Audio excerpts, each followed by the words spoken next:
Pois bem, na semana passada começamos a estudar Daniel capítulo 12 e eu já disse para vocês de que esse capítulo Deus descortina o futuro através dos eventos que aqui são descritos. Semana passada lemos Daniel 12 verso 1 e nós falamos um pouco sobre o tempo de angústia, qual nunca houve desde que há nação. E nós colocamos vários eventos que teriam lugar antes do tempo de angústia e finalmente depois do tempo de angústia. Agora vamos para o versículo 2. Daniel diz assim: muitos dos que dormem no pó da terra ressuscitarão, uns para a vida eterna e outros para a vergonha e horror eterno.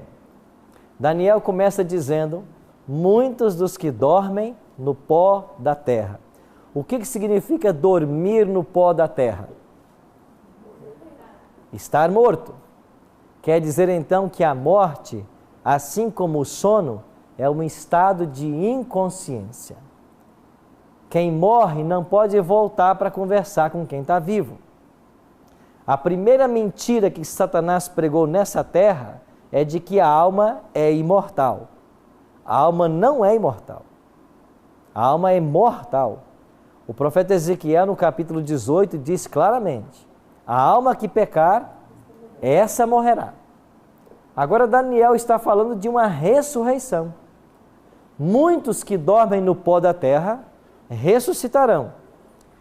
Uma ressurreição é de salvos, porque Daniel está dizendo que eles vão ressuscitar para a vida eterna. Agora a outra ressurreição é de perdidos, porque eles vão ressuscitar para a vergonha e horror eterno.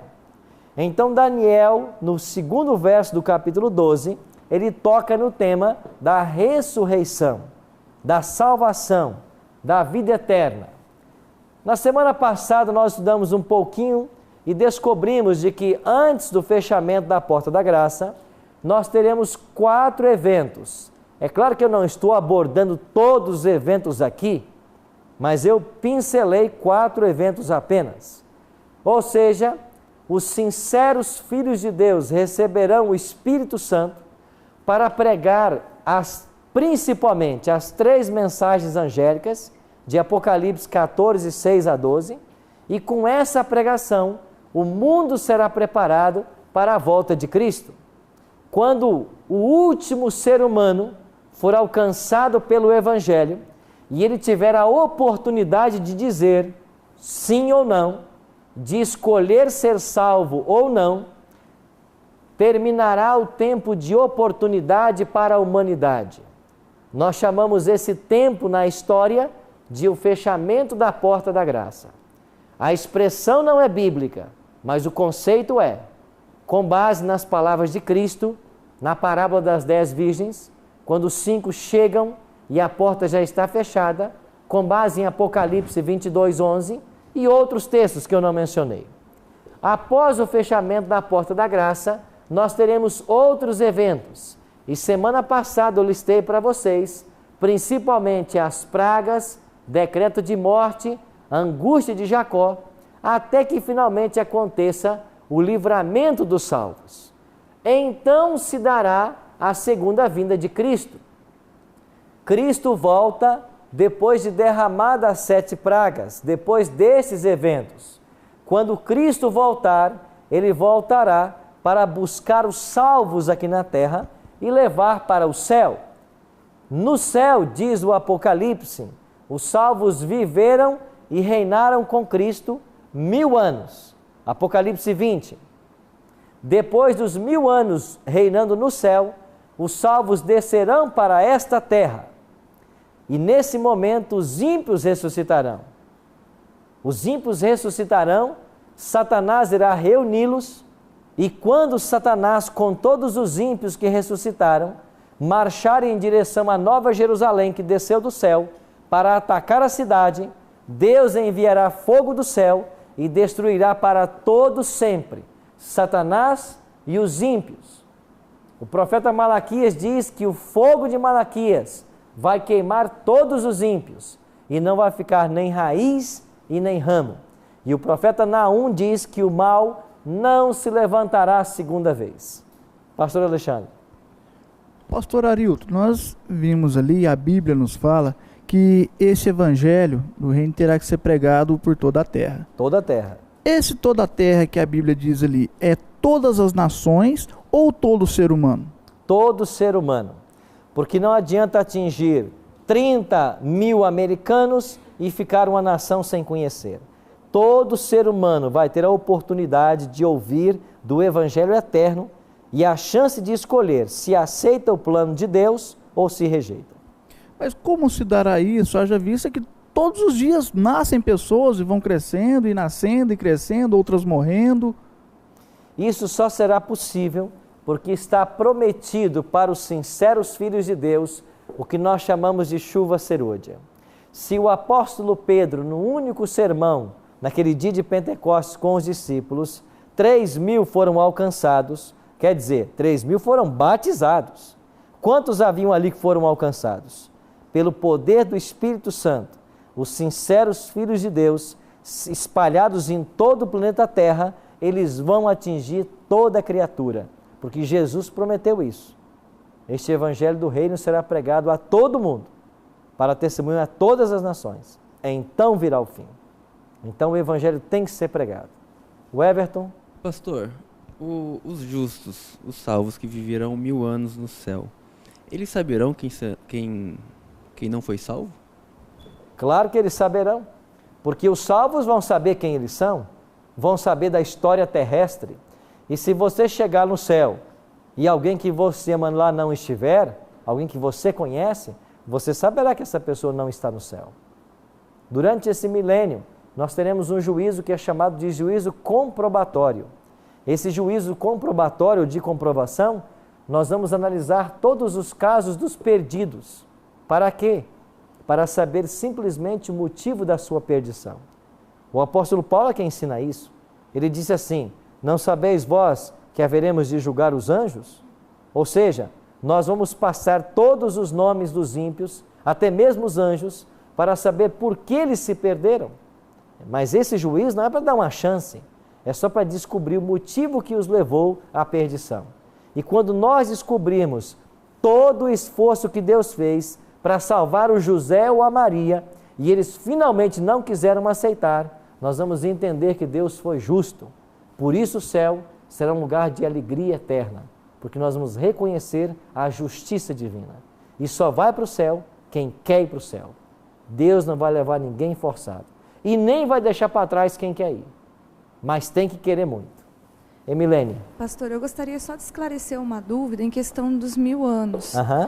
Não sei se foge até um pouquinho do assunto, mas eu conheço assim, né? Na palavra de Deus fala que 1000 anos para Deus é como um dia, e um dia é como 1000 anos.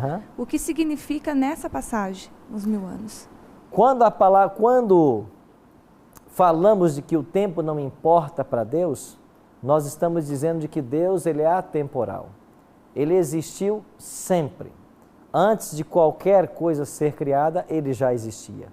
Então Deus não está circunscrito ao tempo. Nesse sentido, não importa o tempo para Deus. Agora, quando falamos em 1000 anos no Apocalipse, estamos falando de um período de 1000 anos literais. Durante 1000 anos literais, os salvos estarão no céu reinando com Cristo, enquanto a terra permanecerá vazia, e aqui nela estará o diabo e seus anjos, circunstancialmente presos, como diz o Apocalipse, porque não há ninguém mais para tentar, e essa é a obra deles, levar as pessoas à destruição e à ruína. Terminados 1000 anos, eu já expliquei para vocês, os ímpios ressuscitarão. Então perceba que eu estou falando para vocês de duas ressurreições. A dos ímpios que acontece depois do milênio, mas eles só ressuscitam para receber a recompensa que será a destruição eterna, e no dia da volta de Cristo haverá a primeira ressurreição, que é a dos salvos mortos. Abra sua Bíblia em São João capítulo 5, verso 28. São João capítulo 5, verso 28 e 29. Cristo falou sobre duas ressurreições. Jesus disse assim: não vos maravilheis disto, porque vem a hora em que todos os que se acham nos túmulos ouvirão a sua voz e o quê?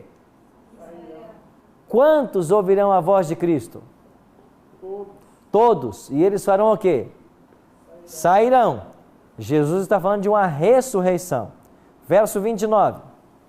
Os que tiverem praticado bem, para qual ressurreição? E os que tiverem praticado mal? Do juízo. Veja que Cristo está ecoando a mesma coisa que falou Daniel. Daniel disse que muitos ressuscitarão para a vida eterna e outros para a vergonha e horror eterno. Cristo está dizendo que muitos ressuscitarão para a vida eterna e outros para o juízo e condenação. Então haverá duas ressurreições, a dos salvos na volta de Cristo e a dos ímpios 1000 anos depois. Vamos tentar entender esse assunto melhor. Quando Cristo voltar, vai acontecer a primeira ressurreição. Como será ela? Olhe em 1 Tessalonicenses, capítulo 4, verso 16. O que o apóstolo Paulo nos orienta sobre esse tema. Página 169.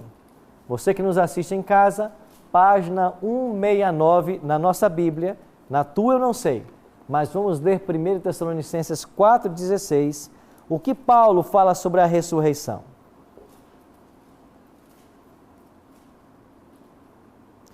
Porquanto o Senhor mesmo, dada a sua palavra de ordem, ouvida a voz do arcanjo, ressoada a trombeta de Deus, descerá dos céus, e os mortos em Cristo o quê? Tem alguma coisa de secreto na volta de Cristo? Você está percebendo que não existe nada de secreto nisso? Paulo está dizendo assim: o Senhor vai dar a palavra de ordem, o arcanjo vai falar, a trombeta vai ressoar, então Cristo volta. Versículo 17: depois nós, os vivos, os que ficarmos, seremos arrebatados juntamente com eles. Eles quem? Os mortos que ressuscitaram. Entre nuvens, para o encontro do Senhor, aonde? E assim estaremos para sempre. Então, quando Cristo voltar, os salvos que estiverem mortos, eles irão ressuscitar ao chamado de Cristo. Os salvos que estiverem vivos serão transformados, glorificados. Os salvos mortos já ressuscitarão glorificados. E os salvos vivos serão glorificados no momento. Diz Paulo em 1 Coríntios 15, 51 a 53, num abrir e fechar de olhos. Esse grupo de salvos vai ser arrebatado até as nuvens. O que quer dizer arrebatado? Levado. Não existe arrebatamento secreto. A teoria do arrebatamento secreto não é bíblica. Aqui aparece a palavra arrebatamento, mas é na volta de Cristo. Os salvos são arrebatados, são tomados, são levados para encontrar Jesus que está nas nuvens, e depois eles irão para os céus. Então esta é a primeira ressurreição.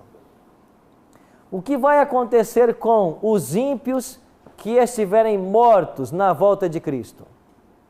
Nada. Eles vão continuar mortos, porque só ressuscita salvo. O ímpio que está morto, ele continua morto. E os ímpios que estiverem vivos? O que Paulo fala? Volta uma página na sua Bíblia.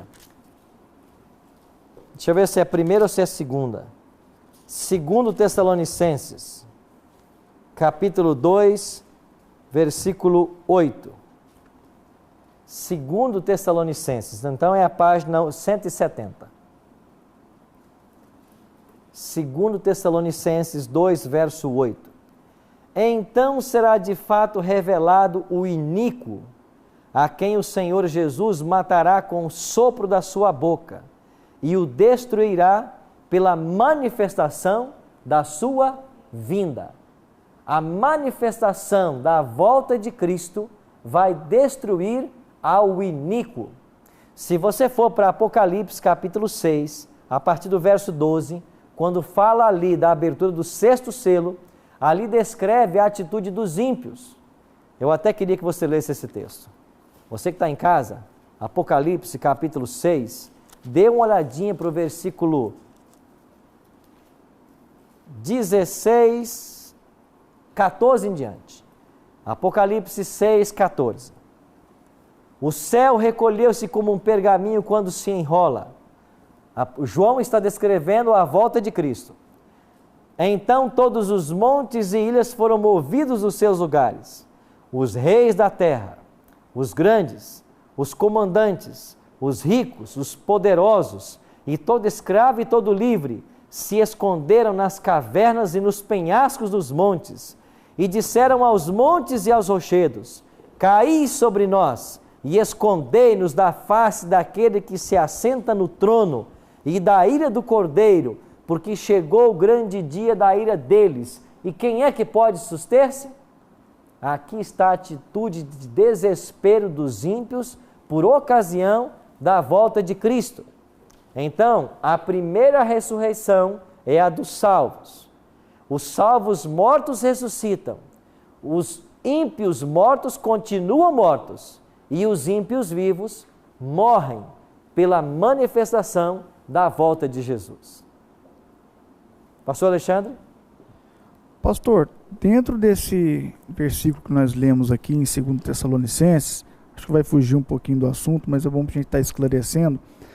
Nós lemos o versículo 8 aqui, que então será de fato revelado o iníquo, né? E assim sucessivamente. Mas quando nós pegamos a partir do versículo 7 até o 12 aqui, há uma linha de pensamento que diz e apregou que esse texto aqui está falando do anticristo que vai se levantar no período dos fins.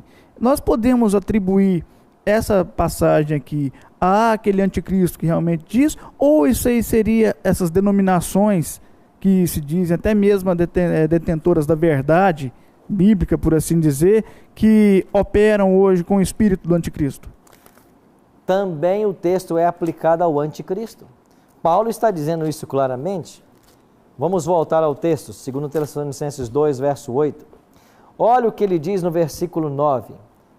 O aparecimento do iníquo é segundo a eficácia de Satanás, com todo o poder e sinais e prodígios da mentira.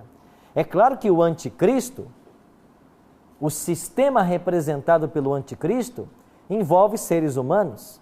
E eles aqui nesse momento estão na categoria dos ímpios. Todos morrerão quando Jesus voltar. Então, não serão todos os ímpios e o anticristo sobrevive. Ele também morre aqui. Então, isso se aplica a todos os ímpios e inclusive o anticristo. No momento da volta de Cristo, todos irão morrer. Feito isto, vai se iniciar um período que a Bíblia chama de 1000 anos. Eu não li o texto com vocês ainda, né? Sobre o milênio. Vamos para Apocalipse, capítulo 20. Apocalipse, capítulo 20. Aonde se fundamenta a doutrina do milênio. Olha o versículo 4. Vi também tronos, e nesses sentaram-se aqueles aos quais fora dada autoridade de julgar. Vi ainda as almas dos decapitados por causa do testemunho de Jesus, bem como por causa da palavra de Deus, tantos quantos não adoraram a besta, nem tampouco a sua imagem, e não receberam a marca na fronte ou sobre a mão, e viveram e reinaram com Cristo por quanto tempo? 1000 anos. Quem é que vai reinar com Cristo? Aqui diz os salvos, os vitoriosos sobre a marca da besta e a sua imagem. Aqueles que perderam a vida por amor ao Evangelho. Muitos que foram decapitados e mortos, mas na volta de Cristo, eles foram ressuscitados. E agora, eles iniciam um período de 1000 anos reinando com Cristo. Terminados 1000 anos, acontecerá o que nós chamamos de a segunda ressurreição. Olha aqui em Apocalipse capítulo 20, versículo 5. os restantes dos mortos. Quem são os restantes? Se aqueles que não aceitaram o sinal da besta estão com Cristo reinando, eles já ressuscitaram, só sobraram os ímpios. Então, os restantes dos mortos, os ímpios, não ressuscitaram, até que se completassem os 1000 anos.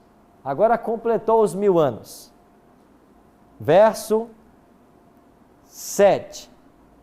Quando, porém, se completarem os 1000 anos, Satanás será o quê? Solto. E o verso 8. Sairá seduzir as nações. Que nações ele vai seduzir? Os salvos estão no céu. Os ímpios estavam mortos. Que nação ele vai seduzir? Os ímpios que ressuscitaram. Você entende que a ressurreição dos ímpios, ela coincide com a libertação de Satanás? E por que Satanás foi solto? Porque mais uma vez ele tem gente a quem tentar.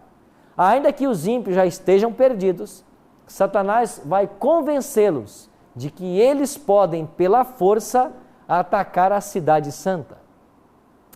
Nós iremos para um breve intervalo e quando voltarmos, nós vamos entender como será esse conflito final descrito aqui no Apocalipse. Já já estaremos de volta.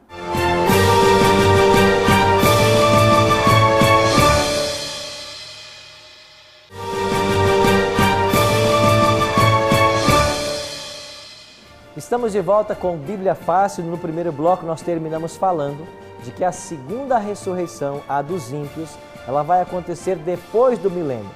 Satanás vai reunir todos esses ímpios que ressuscitaram e vai ajuntá-los para uma peleja. Satanás vai convencer os ímpios de que eles podem atacar a cidade santa que desceu do céu. Olhe para Apocalipse capítulo 21. Olha o que diz o versículo 2. Vi também a cidade santa, a nova Jerusalém, que descia do céu da parte de Deus, ataviada como noiva, adornada para o seu esposo. Quando é que essa cidade santa vai descer do céu? É claro que é após a soltura de Satanás e a ressurreição dos ímpios, porque no capítulo anterior foi dito que eles marcharam e eles sitiaram a cidade de Deus. Então a cidade santa vai descer depois do milênio, Satanás vai marchar contra ela com todos os ímpios, e o que vai acontecer nesse momento? Versículo 9 do capítulo 20.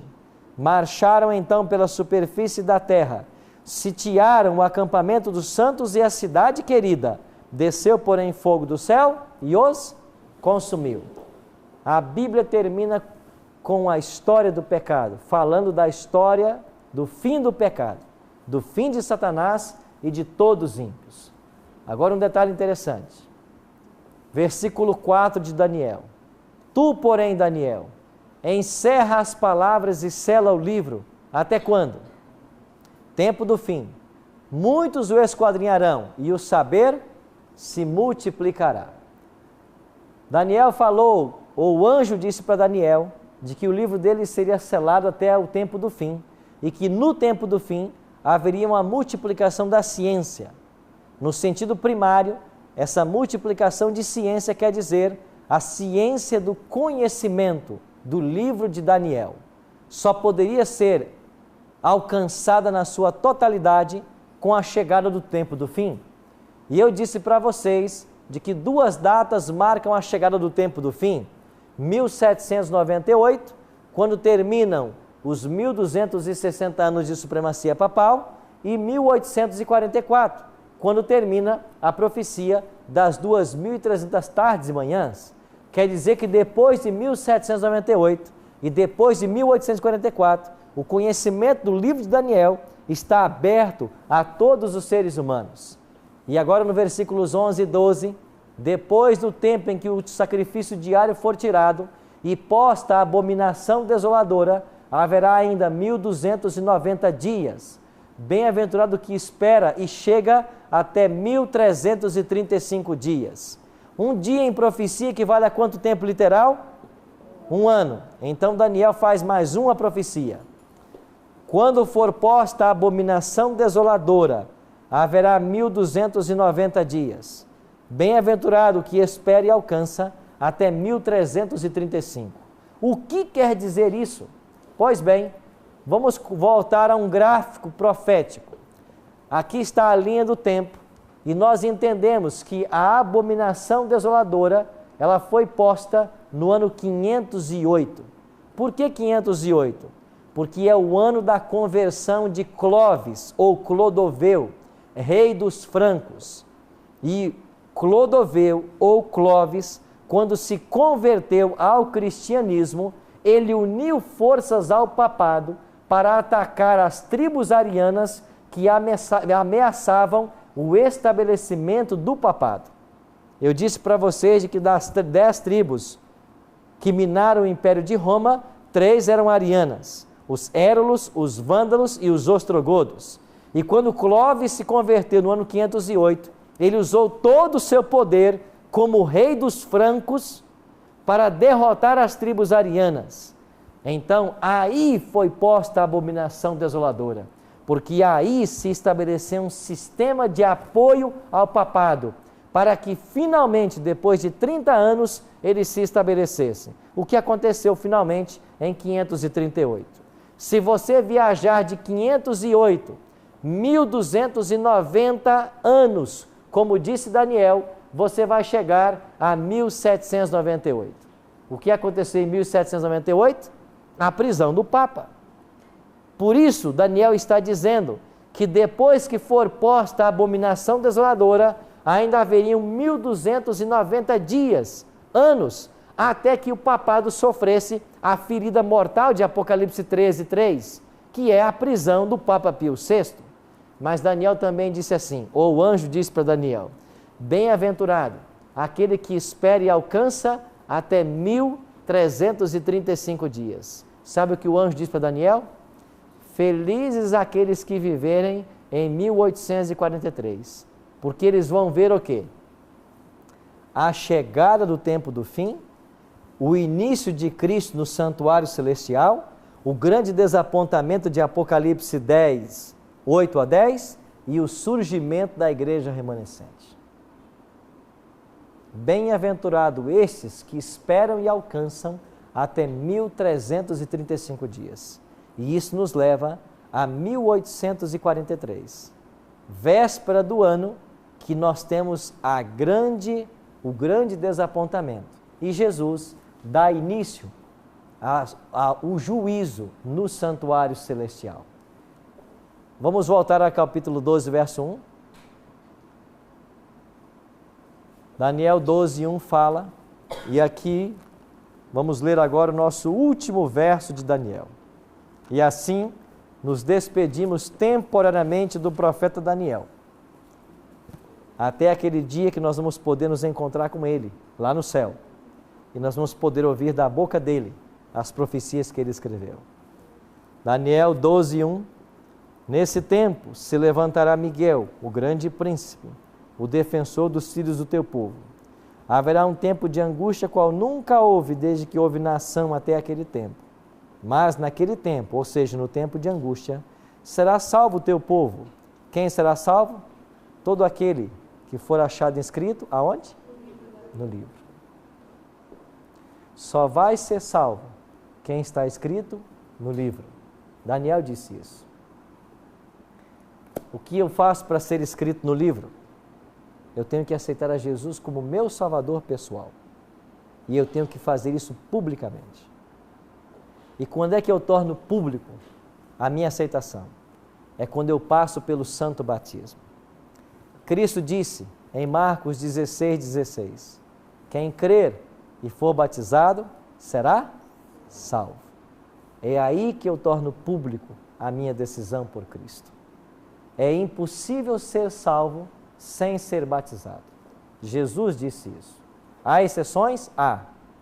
Qual é a exceção? Quando eu não tenho a oportunidade de ser batizado. Quando eu tomo a minha decisão, mas eu não tenho a oportunidade. Lembra do ladrão na cruz? Ele tomou a decisão, mas ele não teve a oportunidade. Ele não foi batizado, mas ele está salvo. A única exceção para alguém ser salvo sem ser batizado é tomar a decisão por Cristo e por alguma circunstância não ser batizado. Mas se eu não tomar a minha decisão e não fizer planos para isso, impossível ser salvo sem ser batizado. É o que o Evangelho nos ensina. Por isso, meus amigos, a maior decisão que um ser humano pode tomar é a decisão pelo santo batismo. E você que está assistindo em casa agora, quando eu falo de batismo, eu falo de batismo bíblico. Porque o batismo bíblico não é batismo de recém-nascido, não é batismo de aspersão, não é batismo de infusão. O batismo bíblico é batismo de imersão. É de afundar, de mergulhar nas águas. Esse é o batismo